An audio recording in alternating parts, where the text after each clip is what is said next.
સુરત શહેરના વરાછા સલથાણા વિસ્તારમાં ટ્રાફિક નિયમોના પાલન અને કામગીરી દરમિયાન પોલીસ અને સામાન્ય જનતા વચ્ચે ઘર્ષણની ઘટનાઓ અવારનવાર સામે આવતી હોય છે।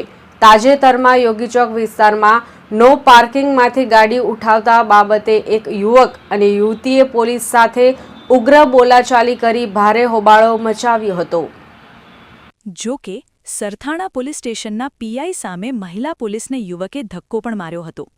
આ સાથે જ યુવક કહી રહ્યો હતો કે જો હું અધિકારી હોઉં તો સુરતમાં એક પણ લુખ્ખો ન હોય।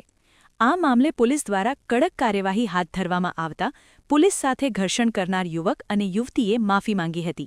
સુરતના યોગી ચોક વિસ્તારમાં યોગીનગર પાસે આવેલા તિરુપતિ શાર્ક માર્કેટ નજીક ટ્રાફિક પોલીસ દ્વારા નો પાર્કિંગમાં પડેલા વાહનો ઉઠાવવાની કામગીરી ચાલી રહી હતી। આ દરમિયાન એક ગાડી ટોઈંગ કરવામાં આવતા ત્યાં હાજર યુવક અને યુવતી પોલીસ સાથે ઘર્ષણમાં ઉતર્યા હતા। મામલો એટલો બિચક્યો હતો કે યુવતી ટ્રાફિક પોલીસની ટોઈંગ વેન સામે જ ઊભી રહી ગઈ હતી અને કામગીરી અટકાવી હોબાળો કર્યો હતો। ઘટનાની ગંભીરતા જોતા સરથાણા પોલીસને જાણ કરવામાં આવી હતી, જેના પગલે મહિલા પોલીસકર્મીઓ અને પીઆઈ સહિતના ઉચ્ચ અધિકારીઓ ઘટના સ્થળે દોડી આવ્યા હતા। સરથાણા પોલીસ સ્ટેશનના પોલીસ ઇન્સ્પેક્ટરની હાજરીમાં જ યુવકે મહિલા પોલીસકર્મીને ધક્કો માર્યો હતો। યુવકે સિસ્ટમ પ્રત્યે રોષ ઠાલવતા વિવાદિત નિવેદન આપ્યું હતું કે જો હું અધિકારી હોત તો સુરતમાં એક પણ લુખ્ખો ન હોત। હું દેશ માટે પગાર પણ ન લઉં।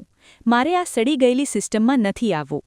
સરથાણા પોલીસ દ્વારા અંતે બંનેની અટકાયત કરી પોલીસ સ્ટેશન લઈ જવામાં આવ્યા હતા। પોલીસે કાયદેસરની કાર્યવાહી હાથ ધરતા યુવક અને યુવતીના તેવર નરમ પડ્યા હતા, જેથી બંનેએ પોતાની ભૂલ સ્વીકારી પોલીસની ફરજમાં રૂકાવટ ન કરવા માટેનું લેખિત માફીનામું આપ્યું હતું। સાથે જ ભવિષ્યમાં આવી ભૂલ ન કરવાની બાહેંધરી આપી હતી। પોલીસ સ્ટેશનમાં માફી માંગ્યા બાદ યુવક અને યુવતીએ જાહેર જનતાને પણ અપીલ કરી હતી કે ટ્રાફિકના નિયમોનું પાલન કરવું જોઈએ અને પોલીસ સાથે ઘર્ષણમાં ઉતરવું જોઈએ નહીં। અન્ય લોકોએ ઉશ્કેરતા આવેશમાં આવીને કાયદો હાથમાં લેવાથી મુશ્કેલી વધી શકે છે। Bureau report, LK star news, Surat.